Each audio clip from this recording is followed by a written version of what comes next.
up here in Alaska on our 13-day moose hunt, and I wanted to walk through my layering system, what I'm using clothing-wise to stay warm, stay dry, and be able to be active out here in the lake country in Alaska. I was like, well, if I throw a mic on, then I can help others the way that these people have all helped me. Born in the heart of the Pennsylvania deer camp, with the help of experts, friends, and local legends, we bring you valuable knowledge and powerful stories for your hunting adventures. Welcome to the East Meets West Hunt Podcast with your host, Beau Martonik.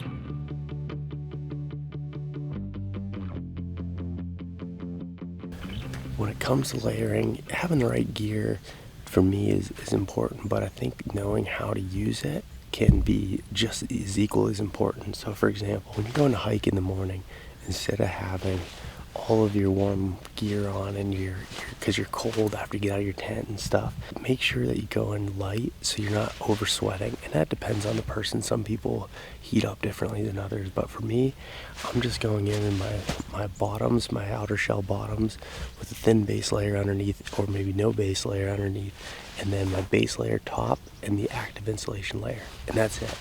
By the time I get up to the spot I'm going to sit for the day, I'm hot at that point, but then I know, let myself cool for about 30, 60 seconds or so, and then start adding insulation to it. You're not going to want to, but you want to be able to trap that heat in there. And even if you're a little bit moist, air drying isn't going to necessarily help you as much. It's just going to chill you, versus if you have the right insulation, the puffy insulation that you can put over the top, that'll help pull that moisture away from your skin and basically push it all the way to the outer layer so that you're dry and you can stay warm throughout the day. So from the base out, I wanted to use Merino, something that would still wick really nicely but also dry relatively fast. But the biggest thing is odor resistance. When you're sleeping with a buddy in a tent and you're out here for this many days and being able to come in light, I want to use Merino for that purpose. So I have SITKA's 120 weight Merino long sleeve top, and then the bottoms as well for a base.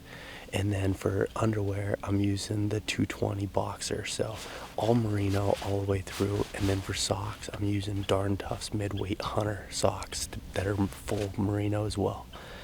As we start moving out, I want to have, like, the reason for the base layer being so thin is its purpose is to pull that moisture away from your skin. So now is when I want to start adding a little bit of insulation. And the next step is the active insulation piece. And for me, I went with SITKA's Merino 330 hoodie. So a thicker weight hoodie that is corresponding, so it's super tough, durable, going through these alders and everything, but again has the odor resistance qualities in it. From there, I go out to the windstopper layer, or my outer shell, which is my Jetstream jacket. And this Jetstream jacket is awesome because you can vent the pits, you can blocks the wind really well, and adds just a little bit of insulation to be able to hold all your body heat in when you're stationary. And then if you're moving, you can unzip the pits and move nicely. For the bottoms, I'm wearing the Timberline pant, and the Timberline pant is my favorite pant that SITKA makes. It's got a waterproof seat, waterproof knees, just a burly, durable pant for weather under 60 degrees. With the Timberline pants and the knees being waterproof, when you add the Stormfront gaiters, a Gore-Tex gaiter, over your boots that go up to your knees, basically from the top of the knee down, you're waterproof. So when you're walking through that wet brush in the morning and stuff, you're not getting completely soaked. From there, now comes my insulation layers, and I'm using the new Hyper Down jacket from SITKA. So super water resistant down material that I've been able to wear in the light rain and get it kind of wet, and it doesn't clump up like you would normally have with down. I've always just brought the synthetic puffies on trips like this, but been very impressed by how this has worked. It's super warm. It's sized nicely where I can throw it over top of all my stuff and it's not feeling restrictive. And for the bottom, I have their Kelvin light down 3/4 pant. So I've had this pant for 3 or 4 years now, and just a nice puffy pant to throw over top of everything. And once you sit down after being active, capture all that heat by adding that insulation at the top. And for the last things is my rain gear. So I have SITKA's Stormfront jacket and the Cloudburst pants. So wearing those are keep me dry in really any condition. They're in my pack or on me at all times. The last things that I want to cover are the just other accessories. So the Merino 330 glove, been wearing the same glove the entire trip, and the Merino 330 beanie.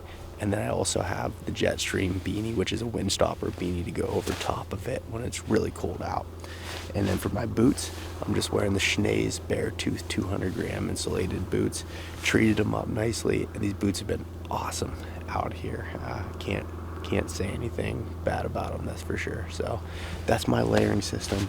There's a lot of different pieces there, but that's all I need for this entire hunt. Hey guys, thanks so much for listening. If you enjoyed this conversation, share it with your buddies. Leave us a rating, a review, and subscribe. If you want to check out more content like this, there's plenty in the links below.